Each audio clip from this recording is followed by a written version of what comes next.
Laon, sa bahin sang behavioral symptoms, nagakadulaan na sang gana o kon motibasyon sa pagtrabaho. Nagataas ang pag-usa sang alcohol o kon drugs, kag wala na nagatambong sa mga ginapakigbahinan sa nga religious, spiritual practices. Magun sini, iyari ang pila ka mga panugyan sang WHO agud nga makalikaw kita sa stress. Lingawon ang kaugalingon, pinaagi sa paghimo sa mga aktibidad nga imo gina-enjoy kag ginakaluyagan, kaangay sang pagbasa, pagkulokanta, pagsaot, pagluto, gardening, kag iban pa. Mag-exercise physically every day, magtulog sang temprano or getting enough sleep, eat well, kag ang pinakaimportante sa tanan, magpangamuyo. Mga kabombo, yari si Monsignor Felix Pasquin sang Our Lady of Candles Parish Capitol Heights sa iya imbitasyon sa pag-upod sa Santos nga Misa live sa Bombo Radio. Sa aton mga kabombo, tungod sang pandemic COVID-19, ang aton nga mga tumuluo, labi na gid ang mga senior citizens kag ang mga kabataan nga alangon pa, pangabay nga hindi mag-intra sa pagtinipon-tipon. Kag isa na dira amo ang pagkadto naton sa simbahan sa pagsimba. Apang kamo makasimba gihapon, makapasalamat kay makadayaw sa Dios, kag makapangamuyo. Pinaagi sa aton Santos nga Misa online sa Bombo Radio Bacolod nga aton ginahiwat kada alas 6:30 sang aga. Ini sa liwat ang inyo alagad, Monsignor Felix P. Pasquin, nga padayon nga nagaagda sa inyo. Sa pag-upod sa aton Santos nga Misa, sa online sang Bombo Radio, kada Domingo alas 6:30 sing aga. Madamo gid nga salamat. Yari ang importante nga pahanumdom nga dapat sundon. Magsuksok gid sang face mask, santo sa no mask, no entry policy. Maghugas sang kamot kag magamit sang alcohol o kon alcohol-based sanitizer sa pag-disinfect. Likawan ang pagtandog sa mata, ilong kag baba. Magsunod sa physical distancing para malikawan ang paglaptas ng mikrobyo o kung anuman niya sa isang virus. Samtang nagsugod na ang tig-ululan, madamo sa aton ang nanamian sining season. Malamig ang panahon kag makasuksok kita sang aton paborito nga jacket. Apang mayara man ini sang mga risgo, partikular na ang pagduging sang mga balatian, dala sang virus kag bakterya. Yari ang mga simple nga tips kag precautions nga dapat naton dumdumon agod makapabilin nga healthy subong nga tig-ululan. Maghanda sang kagamitan para sa sini nga season. Halimbawa amo ang payong kag raincoat. Maghanda man sang waterproof nga sapatos o kun botas kung ikaw masami nga nagalakat agod hindi mahulom ang imo tiil sa tubig ulan. Hindi magkalipat nga magpaligo matapos kung ikaw ang makapahulom o kung mabasa sang tubig ulan. Makabulig ini agud mabalik sa normal ang temperatura sang imo lawas. Maghalong sa imo ginainom nga tubig. Tandaan nga masami makuha ang waterborne diseases sa tion sang tig-ululan. Maghalong sa mga contaminated nga tubig, ilabi na gid sa mga ilimnon nga imo mabakal sa higad sang dalan. Mas maayo nga magdala ka sang imo kaugalingon nga tubig, purified man o kung sterilized. Masami nga tinlui ang imo palibot. Tandaan nga ang wala nagailig nga tubig amo ang ginaitlugan sang lamok nga mahimo magdala sang makamamatay nga balatian kaangay sang dengue fever. Ulaa ang tubig nga imo makit-an sa mga tray, pet water bowls, inflatable pools, decorative urns o kon anuman nga ginatiniran sang tubig sa inyo balay. Likawi ang pag-ubog sa baha, ilabi na ko nagatiniil ka lang. Oo, masadya ang magtiniil kag maglusong sa tubig, apang tandaan, dari mo mahimo makuha ang leptospirosis, isa ka bacterial disease nga nagalapta bangod sang baha nga mayara sang ihi kag iban pa nga bodily fluids sa mga sapat kaangay sang ido kag ilaga. Ipabilin nga matinlo ang imo kamot. Tandaan man nga ang sipon kag gilanat ang nagaduging sa tion sang tigululan. Agod mabuligan mo ang imo kaugalingon kag ang iban nga tao, tinloi ang imo kamot kag maggamit sang hand sanitizer. Himua nga isa ka habit ang paghugas sang kamot kag tiil kung mag-abot ka sa balay, ilabi na gid kung nag-ubog ka sa tubig baha.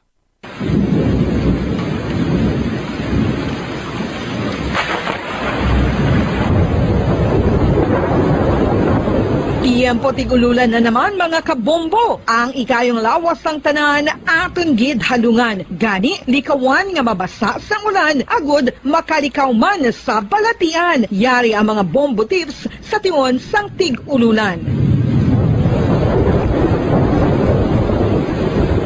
Masami nga magdalagid sang payong. Kung wala sang payong, magdala sa mga butang nga sarang makaprotekta sa imo kung maabdan sang ulan, kaangay sang raincoat ukon jackets. Likawan ang trangkaso o kung anuman nga pamalatian nga nagaguluwa sa tion sang tigululan paagi sa pagpabilin nga hindi mabasa sang ulan. Magdala sang extra towel o kung tuwalya kag mga bayo bilang ilislan agud madasig nga magmalak in kaso man nga mabasa sang ulan. Magpabilin sa mga lugar nga may atop o kung sarang mapasilungan samtang nagahulat sang salakyan. Likawan man nga mag-ubog sa tubig baha, ilabi na kung ikaw ang may pila sa tiil o kung din man nga bahin sang lawas. Ang ihi kag iban pa nga body fluids gikan sa mga infected nga sapat mahimo magtugas sang leptospirosis. Ang pag-angkon sang leptospirosis delikado o kung makamamatay. Sarang ini makatugas sang kidney damage, meningitis, liver failure, respiratory distress, kag ang pinakamalala, ang kamatayon. Kung hindi malikawan nga mag-ubog sa tubig baha, magsuksok sang butas.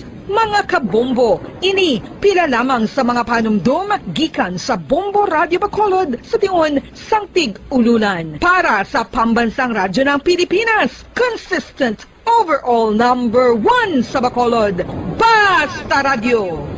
Bombo!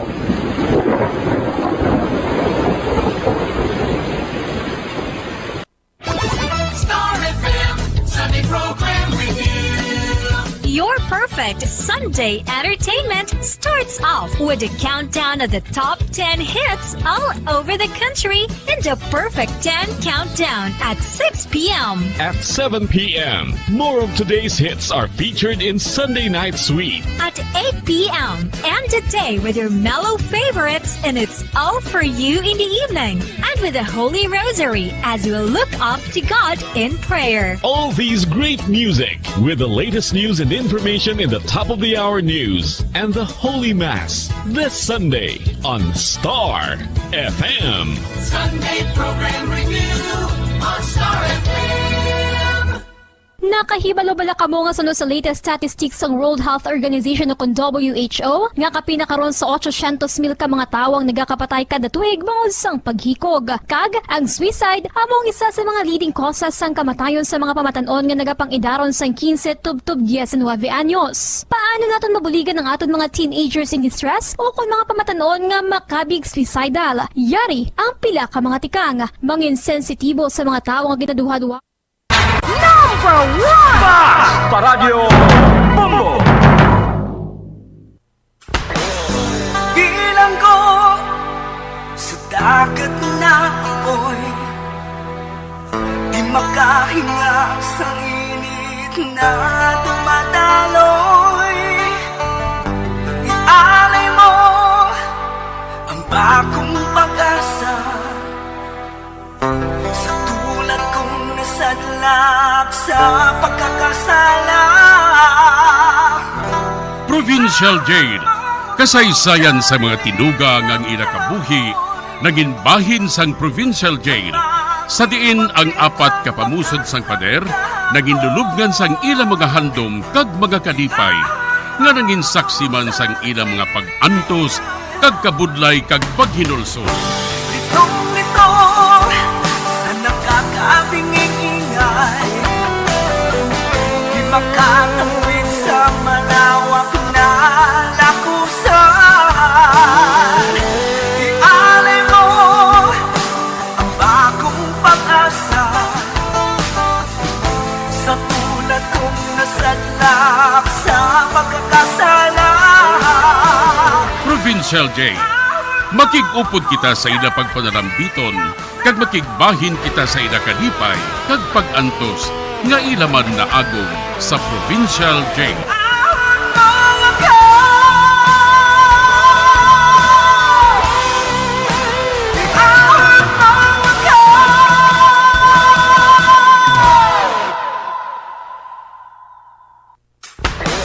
Bilang ko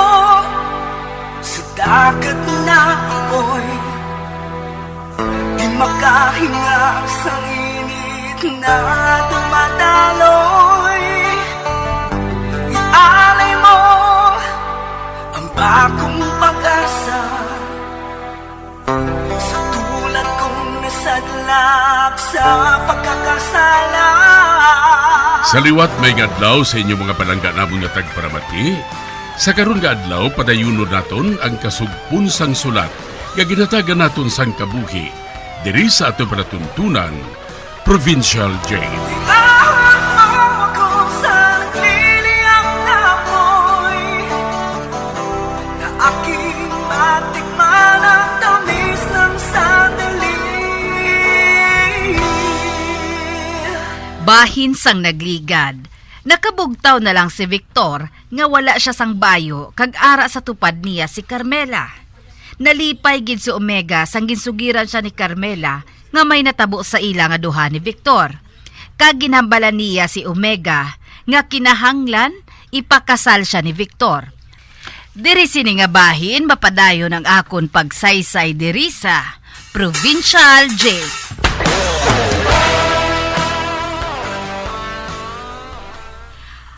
Omega, hindi siya pagbasula ha.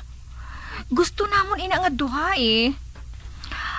Ang gusto ko karon nga mahibalan, amo nga gusto mo man bala nga makasal kami ni Victor? Aba, oo. Kung may salabton siya sa imo, dapat lang nga buhaton niya ina. Pero, kamo na lang mahibalo nga maghambalanay sina kay ti may pinsar naman kamo. Oo Kagang gusto ko nga buhaton mo, amo nga hambalon mo siya nga mapakasal kami dayon. Kaya hindi ako maluyag nga mahuyan sa mga kilala ko eh. Buhaton ko ang kutob sa masarangan ko, Carmel. Ate, sige Tawgon ko na lang ikaw nga, Mami. Okay? Ako? Tawgon mo nga, Mami? Ati, ikaw mahibalo Bye, Mami. Bye. Ay, abaw. Nagmami na ako ba? Why?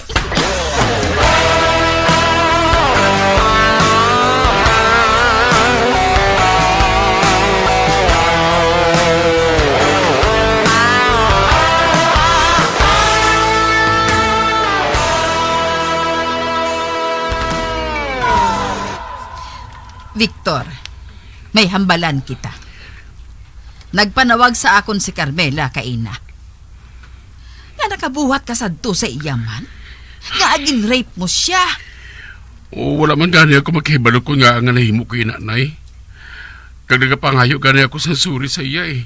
Ano nga sorry? Ay, surihan mo lang ina? Ay, hindi basta-basta nga babae si Carmela. Hindi siya pareho kay Ellen nga haw malang nga yaya sang bata. Kilala siya sa mga tao nga halang doon. Kilala siya sa sosyal nga katipunan. Ano kay ginpilit mo ko nga mag-drive sa iya auto mo?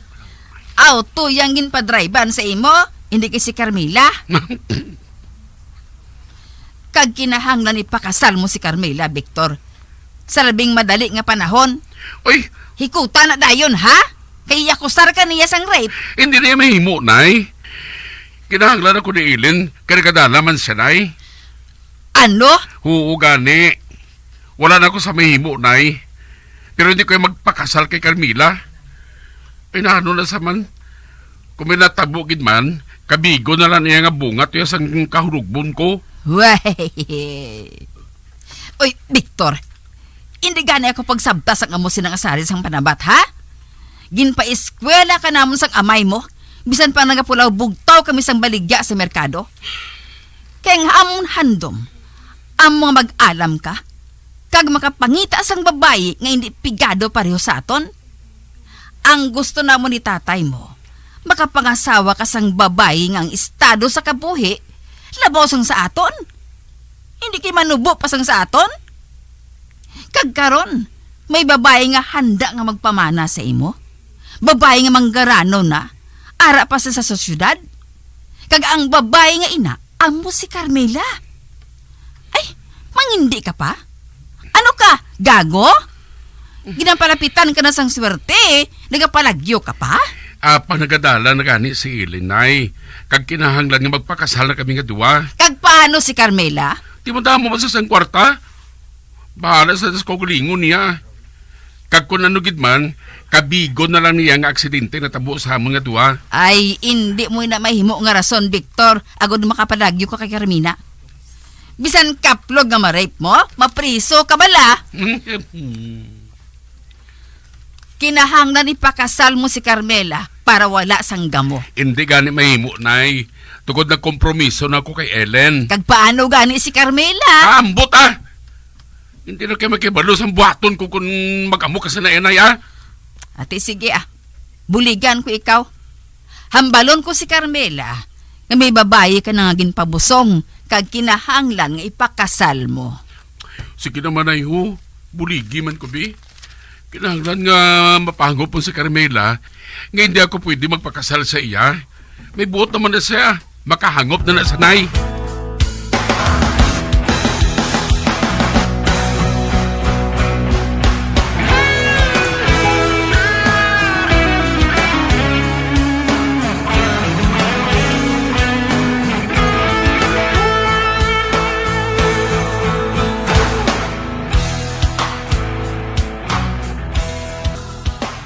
Ay, Carmela, may isugid ako sa imo.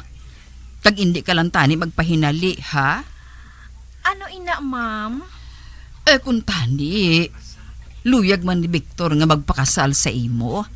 Apang may babae na siya galing agin pabusong?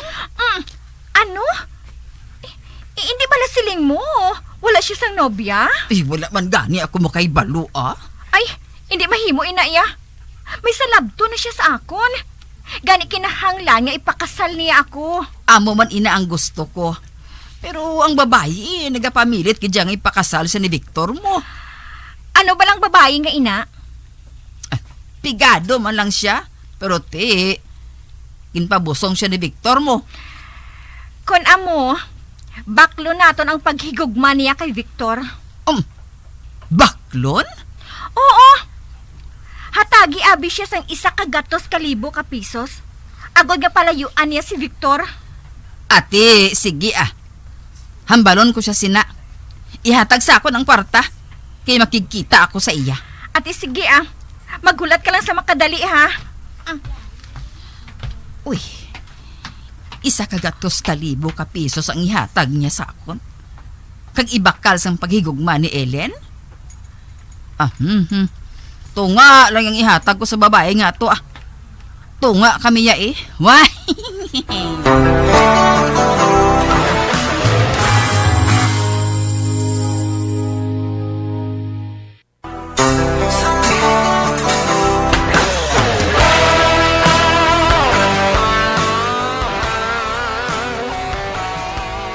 Wala sang nahimo si Omega sa pagpamatok ni Victor nga pakaslan si Carmela. Apang sang ginsugira ni Omega si Carmela nga hindi na magpakasal si Victor sa iya tungod may napabusong na ini. Apang nagsiling si Carmela nga baklo niya ang paghigugma ni Ellen kay Victor sa kantidad nga 100,000 pesos. Sa pagpadayon ko pagid. Ato si Ellen. Palapitan ko siya. Ellen? Oh, ikaw gali ng Omega? Oo. May hambalan kita. Parte sa inyo ni Victor. Ate, oo. Nagaplano na ka mo nga magpakasal? Luyag ko nga makahibalo ka. Nga may babae man nga sa diin. May salabton si Victor. Oh, ano? Kag nagapamahog siya. Nga kung hindi magpakasal sa iya si Victor, ipapriso niya ini. Oh, Diyos ko. Apang may paagi nga hindi mataboy na. Oh, ano nga paagi? Hatagan ka niya sang kwarta. Baklo niya ang paghigugma mo sa kay Victor. Hatagan ka niya sang 50,000 pesos. Oh, 50,000? Oo. Kadako na sila nga kwarta. Hatagan ka niya sina. Basta palayuan mo lang si Victor. Hindi ako magpasugot. Hindi ko kinahanglan ng kwarta. Si Victor ang kinahanglan ko. Ano? Hatagan ka na sang kwarta? Hindi ka pa? Nagadala na ako. Hindi ko kinahanglan ng kwarta. Kinahanglan nga magpakasal na kami ni Victor. Katigas ang ulo mo. Kwarta na gid, indian mo pa? O kung ba si nagapadugang ka pa? Hindi! Wala ako nagakinahanglan sang kwarta. Si Victor ang kinahanglan ko. Anak ko si Victor. Kag hindi ako maluyag nga maprisong ako nanak. Ambisyosa ka. Si Victor pang imo ang ginbiktima? Ipapriso mo gid ang ako nanak? Dira ka na gani. Kay basi kon makapatay pa ko sang tawo. Nagkainit ang ulo ko. Hamak mo ang kwarta na? Indian pa niya? Hindi pa siya magbaton? Te, kung di patay ang akong katunga, hindi ko man makuha. Ang buisit ng babae. Buisit, gid!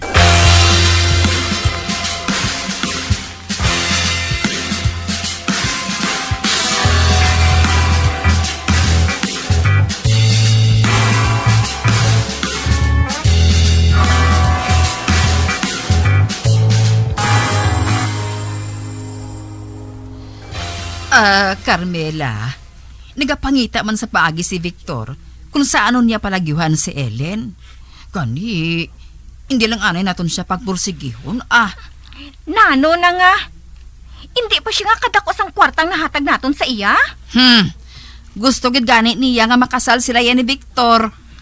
Nga haw, nahadlok si Victor nga magpalagyo sa iya? Ay, kay balo ka. May paryente nga rebelde ang Ellen nga ina mo. Rebelde? NPA ang bot mo silingon? Oo. Kagbasi bala ko na ipapatay ka ni Ellen, how? Apang in the long run, ikaw yung ipakasal ni Victor. Kani, ayu-ayuhan ng anay naton si Ellen, Amo gali. Oo, Carmela. Amoy ng plano ni Victor. Kani, hindi ka magpalibog, Kag hindi ba na kumaluyag nga si Ellen ang mangin asawa niya? Wala-wala ang babae nga atuya. Wala ka siya sa kamalingking mo? Bagay lang siya nga mangin maid mo, no?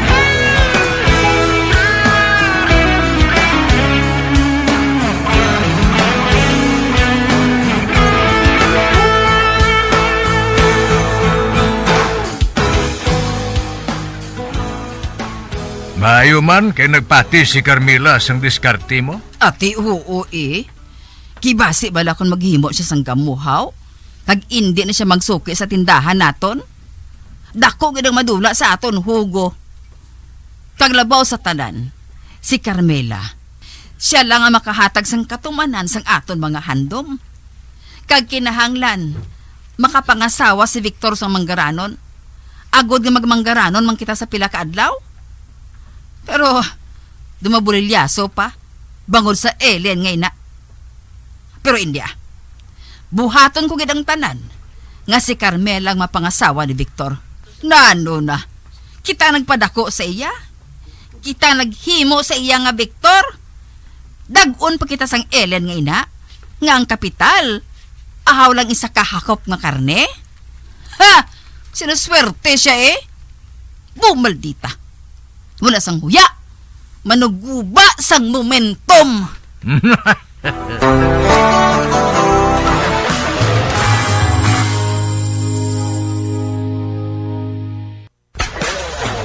Bilang ko sa dagat na apoy, di makahinga sa init na dumadaloy. Ialay mo ang bagong pag-asa sa tulad kong sadlak sa pagkakasala.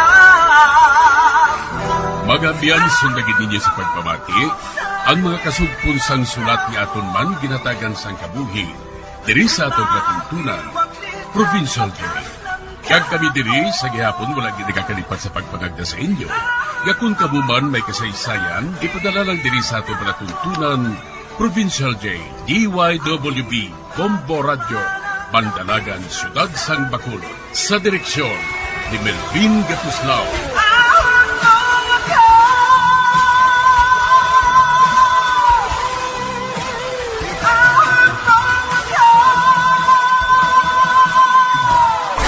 Bombo Radio Philippines.